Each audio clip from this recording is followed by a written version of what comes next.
Assalamualaikum warahmatullahi wabarakatuh. Salam jumpa, salam sejahtera untuk Anda semua para pemirsa Aras 9 Sidi Wasi Adi.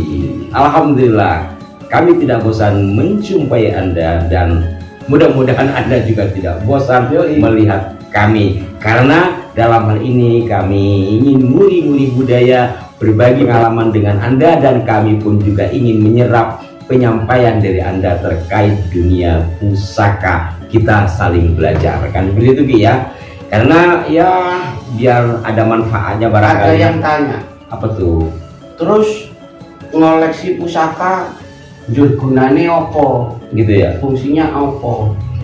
menurut sampean apa? Nah itu menurut sampean gimana jawabnya, harus gimana? Ya, bahwa pusaka pertama kita sifati sebagai sebuah karya yang diakui dunia. Ketika ada pengakuan, otomatis itu bukan barang sia-sia. Gitu ya. Nah, iya, ketika bukan barang sia-sia, berarti ada nilai manfaat di dalamnya. Perlu dihargai. Dan satu, kedua, secara arkeologis, secara artefak, ini adalah bukti. Itu yang sering saya katakan kan, sejarah ya. Iya.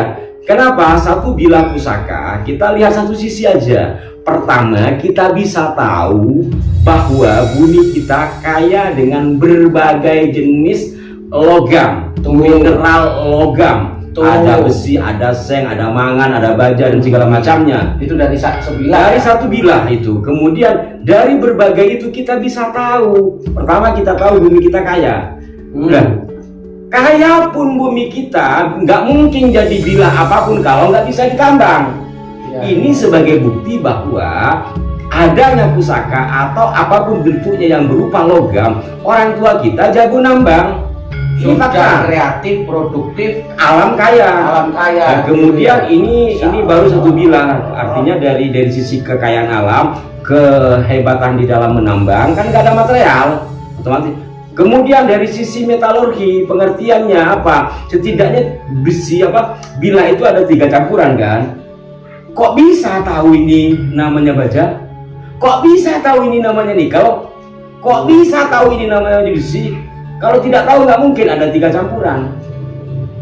Maka kita uri-uri itu bagian dari rasa syukur. Itu, dan dari sini bukannya syukur, ini Ya. fakta dalam bentuk bilang bahwa ini adalah bukti sejarah. Ya. Kalau dikatakan sumber sezaman, ini masuk sumber sezaman. Pada masa-masa tahun kapan ini dibuat, pada masa tahun kapan dibuat, berarti tahun itulah ditambang.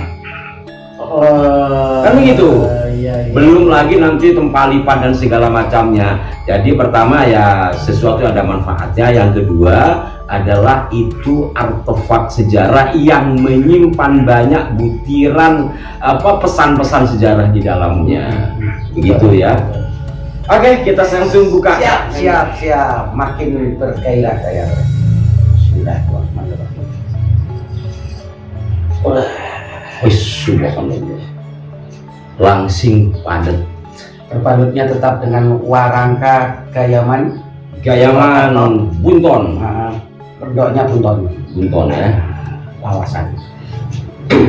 Ini kita langsung Oke.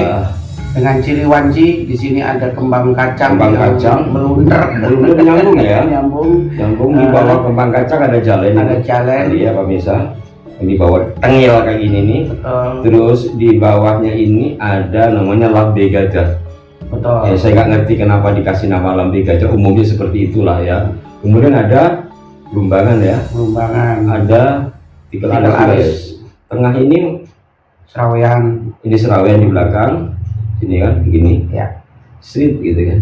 Terus kemudian tidak ada sokokan ya? Tidak ada sokokan. Karena serawean begini sih. Kemudian di depannya ada tikel alis ini ya. Betul. Tikel alis ya. Lalu kita hitung pada bagian tengah nampaknya ada odo-odo ini. Ada Odo-odo itu ya semacam lidi lah ke atas gitu ya. Atau melengkung tengah kayak gigi sapi itu di tengahnya ya, terus di bawah di belakang ada gerenang ya. Teluknya ada berapa itu? 1, 2, 3, 4, 5, 6, 7, 8, 9, 10, 11, 12, 13. Lungnya 13, 13. ketemunya lung gandu. Lung gandu. Nah, ya. Apa filosofinya? Saya baru dengar. Lung itu daun. Lung itu daun ya? Daun yang merambat. Lung itu Lung gandu. Jadi gandu itu ron gitu. kata apa namanya, tumbuhan yang dia merambat dan buahnya seperti petai tapi besar-besar. Kayak di kampung saya belum Petai raksasa. Tapi tidak untuk dikonsumsi karena itu tanaman obat. Oh. Ada manfaatnya besar, tapi umumnya tidak, sampai detik ini belum ada orang mengkonsumsi untuk masakan, tapi umumnya dipakai obat. Memang namanya lung gandu ya? Lung gandu. Itu seperti itu. Secara filosofi apa? Secara filosofi, jadi lung gandu itu, tumbuhan gandu itu dia mempunyai kebiasaan merambat di pohon-pohon besar. Sekali merambat dia langsung lebat, memenuhi daunan pohon itu, tapi tidak mengganggu, tidak menjadi parasit. Tidak menjadi parasit.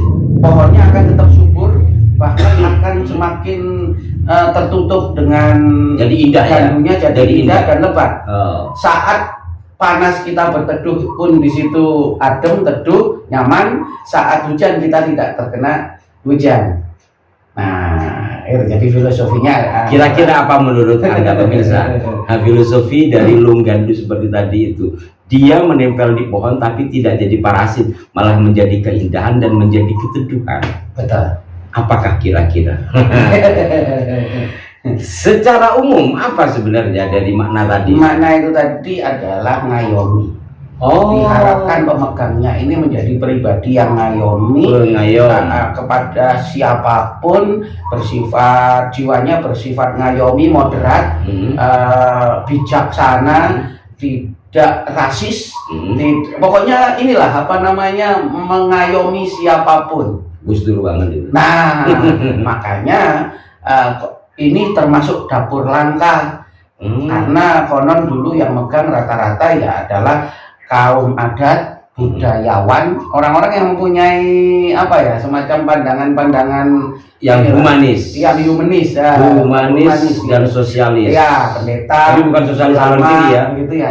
Iya, artinya orang yang memiliki kelegaan hati untuk menerima siapapun kan gitu. Betul, tidak melihat dia rasnya siapa, anaknya siapa, hapulu grupnya apa. Iya. Sekarang musim hapulu grup. Tajibahnya itu guru lah. Pokoknya ya dia menerima semua. Kalau dianalogikan itu benar, apa pemuka agama, macam ulama ya. Saya lupa hadisnya, ada yang apa hadis atau cuman makalah bahwa ulama itu seperti gunung.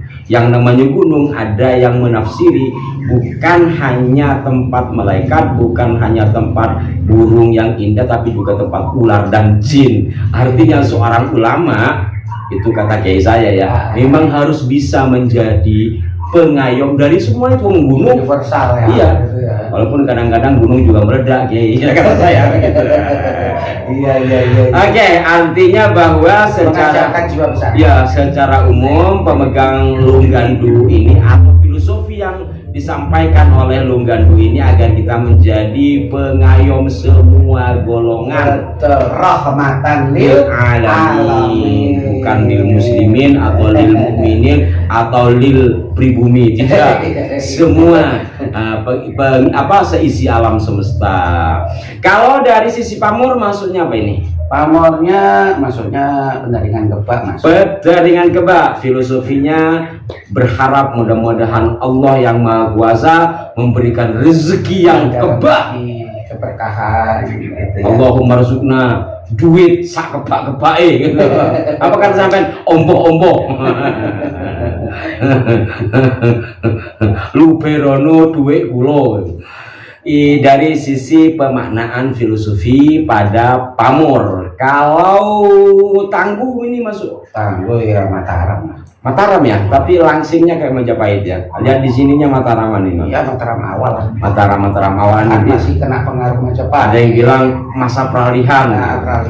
Jadi tangguh itu adalah ilmu prediksi atau identifikasi mulai dari karakteristik tempat, model dan berbagai hal lainnya yang menjadi keragaman dalam rician keris. Tak sengguh, saya estimasi. Gitu ya. Masuk dimungkinkan masa-masa Majapahit akhir, entah Demak atau jangan-jangan malah awal Mataram. Di Bisa. antara itulah ya, tapi setidaknya biasa Tidak ada kebenaran yang mutlak dalam Ya. sebuah penangguhan. biasanya sih tapi tidak memang jauh. ada ilmu tertentu untuk merujukkan itu. Ya, lalu ada yang bilang kenapa tidak di lab?